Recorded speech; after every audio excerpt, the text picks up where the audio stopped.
Lorsque j'ai appris l'attentat de Charlie Hebdo, c'est sûr que ça a été un grand choc parce qu'on ne pouvait absolument pas s'attendre à ce qui s'est passé. Je veux dire, qu'il y ait des attentats contre juste un journal tel que Charlie Hebdo qui n'a pas vraiment de lien, on va dire, pseudo-politique, comme je sais pas, des sujets comme l'islamisation du pays, ce sont juste des caricatures, c'est ce qui fait la liberté d'expression de notre pays. Donc au final, ça a été un grand choc de savoir qu'ils se sont fait attaquer. Puis ensuite de la tristesse de savoir un peu le bilan de tous les morts qu'il y a eu dans leurs locaux. Voilà, donc c'est choc et tristesse comme la plupart des gens, j'imagine.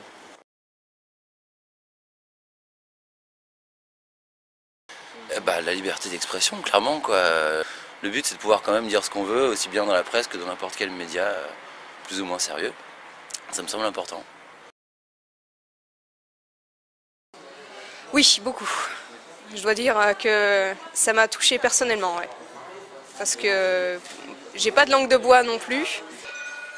Oui, mais voilà, pas forcément à sa manière de faire, à sa manière de s'exprimer, mais à sa possibilité de s'exprimer, oui.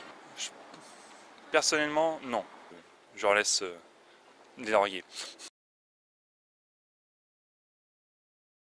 Oui, j'avais très envie d'aller sur Paris.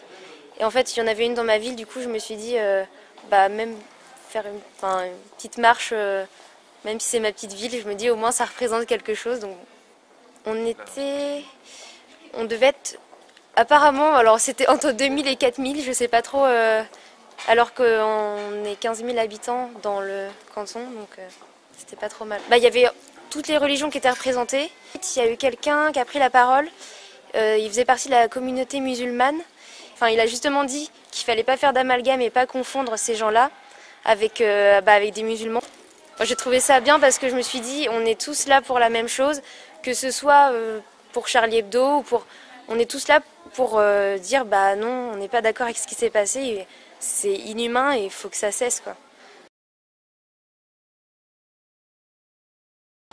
En tant qu'étudiant, je pense qu'on peut écrire déjà.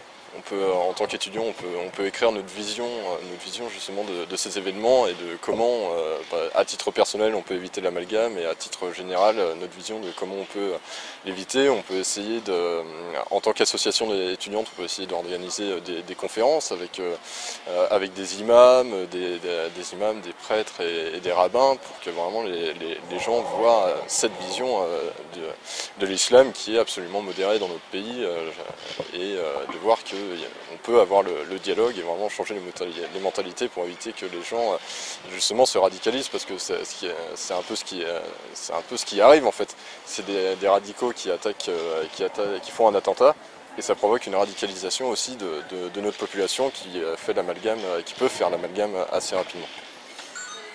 Il faut faire exploser les inégalités et les différences.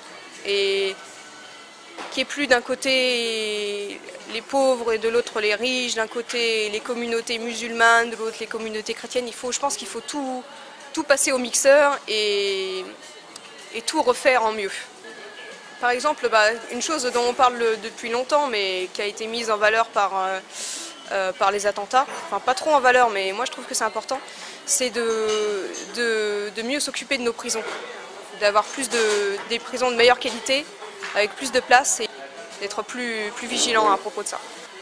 Je trouve très intéressante la réaction de la communauté musulmane surtout, parce que j'ai l'impression vraiment qu'il y a une réflexion, ça a une lame de fond qui se crée et je pense que ça va avoir des retombées très intéressantes pour eux aussi.